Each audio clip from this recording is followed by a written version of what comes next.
राधे राधे। जय श्री कृष्णा। माघ मासी कृष्ण पक्षे दशमी तिथो में आप सभी का माघ मास का महात्म्य कथा अध्याय 10 में स्वागत है। आप सभी का हार्दिक अभिनंदन है।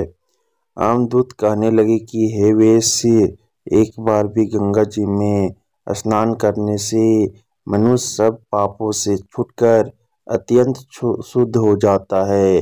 जो मनुष्य गंगा जी को दूसरे तीर्थों के समान समझता है वह अवश्य नरक में जाता है। भगवान के चरणों से उत्पन्न हुई गंगा जी के पवित्र जल को श्री शिव जी अपने मस्तक में धारण करते हैं। वह ब्रह्मा जो संदेह रहित प्रकृति से अलग और निर्गुण है, ब्रह्मांड में उसकी समानता किससे हो सकती है। गंगा जी का नाम हजारों योजन दूर से ही लेने वाला नरक में नहीं जाता। इसलिए मनुष्य को अवश्य में गंगा जी में स्नान करना चाहिए। हे वेश्य, जो ब्राह्मण दान लेने का अधिकारी होकर भी दान नहीं लेता वह आकाश के नक्षत्रों में चंद्रमा के समान है। जो कीचड़ से गौ को निकालता है, जो रोगी की रक्षा करता है या जो गौशाला में मरता है वह आकाश में तारा होता है।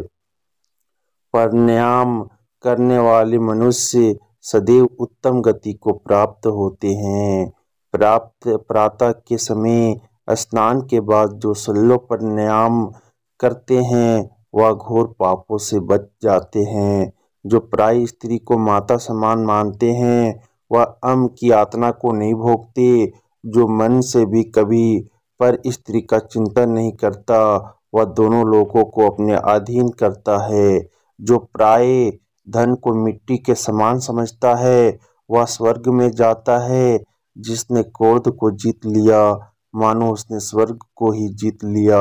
जो माता पिता की सेवा देवता तुल्य करता है वह अम्म द्वार नहीं देखता, और जो गुरु की सेवा करते हैं वह ब्रह्मलोक को प्राप्त होते हैं। शील की रक्षा करने वाली स्त्री धन्य है। शील भंग करने वाली स्त्री अम्मलोक जाती है। जो वेदों और शास्त्रों को पढ़ते हैं या पुराण और संहिता पढ़ते हैं सुनते हैं तथा जो स्मृति का व्याख्यान और धर्मशास्त्र समझते हैं या जो वेदांत में लीन रहते हैं वह पाप रहित होकर ब्रह्मलोक को प्राप्त होते हैं।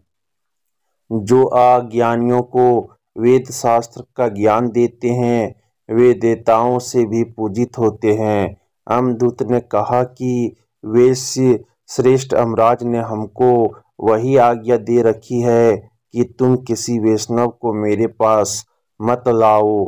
हे वेश्य, पापी लोगों को इस संसार रूपी नरक को पार करने के लिए भगवान की भक्ति के सिवाय दूसरा और कोई उपाय नहीं। भगवान की भक्ति ना करने वाले मनुष्य को चंडाल के समान समझना चाहिए। भगवान के भक्त अपने माता पिता दोनों के कुलों को तार देते हैं और उनको नरक में नहीं रहने देते। और जो मनुष्य वैष्णव का भोजन करते हैं वे भी भगवान की कृपा से श्रेष्ठ गति को प्राप्त होते हैं।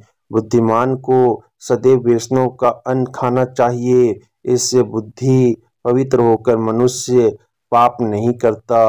गोविंदा गोविंदाय नमः इस मंत्र का जाप करता हुआ जो मनुष्य मृत्यु को प्राप्त होता है वह परम धाम को प्राप्त होता है, इसमें कोई संदेह नहीं है। जो ओम नमः भगवते वासुदेवाय द्वादशार मंत्र या ओम नमो नारायणाय अष्टाक्षर मंत्र का जाप करता है उसके ब्रह्म हत्या इत्यादि बड़े पाप नष्ट हो जाते हैं। इति श्री माघ मासे कथा माघ मासे कथा अध्याय 10 समाप्तम।